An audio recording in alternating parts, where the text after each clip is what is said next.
السلام عليكم. اليوم ان شاء الله بغينا نوجدوا لكم الشباكيه رمضان اللي سهله في التحضير ديالها. كيف ما كتلاحظوا عندنا نصف كيلوغرام ديال الفورس، كنضيفوا معاه القليل من الملح، نصف كاس ديال الجنجلان يكون محمر، ما يتحمرش بزاف ويتغربل.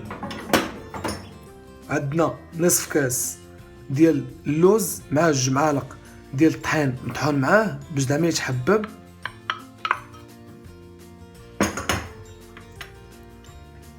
عندنا معلقه ديال النافع، معلقه ديال القرفه،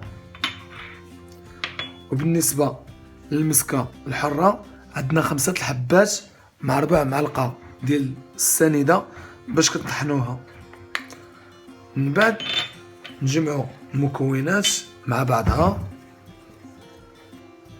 بعد ما جمعنا المواد اليابسه غادي نضيفوا نصف كاس ديال زيت المائده، نصف كاس ديال زيت الزيتون،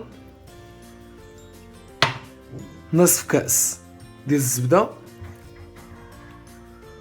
ونبسبسوا الخليط ديالنا ومن بعد نرجعوا نكملوا. كيف ما كتلاحظوا كنبسبسوه مزيان ومن بعد كنخليو الخليط يرتاح واحد شويه ونرجعوا نكملوا. غادي نضيفوا الزعفران مع صفر ديال البيضه، 2 المعالق صغار ديال الخل، كنديروا شويه الخميره مع شويه ديال الماء كنطلقوها، كناخذوا المزهر كنبداو نخويو غير بشويه، كنبداو نجمعوا الخليط ديالنا. بعد ما كندلكوها خصها تبقى قاصحه شويه وكنديروها في بلاصتيكه ونخليوها ترتاح لمده 10 دقائق ونمشيو نشبكوها.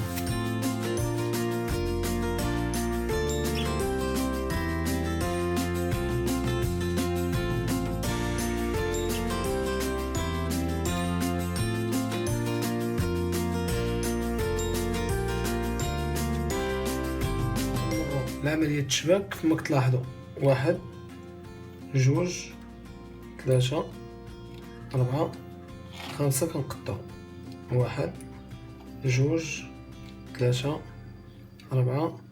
كما كتلاحظوا كناخذوا هاد الاولى كنطويوها على الثانيه، كنطلقوا هاد الثالثه كنشدوا هاد الاولى كنلصقوها معها، كنلصقوا هاد القنت مع القنت كنحطوها في المائده وكنجمعوها على هذا الشكل.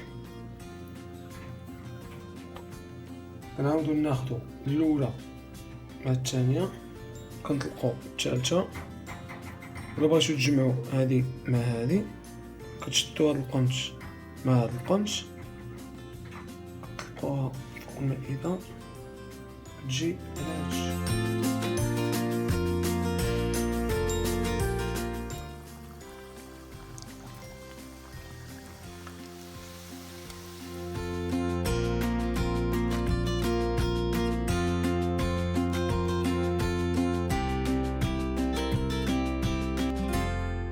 كما كتلاحظوا هاي الشباكيه وجدات عواشة مباركه ورمضان كريم، كنتمنى يدخل عليكم بالصحه والعافيه.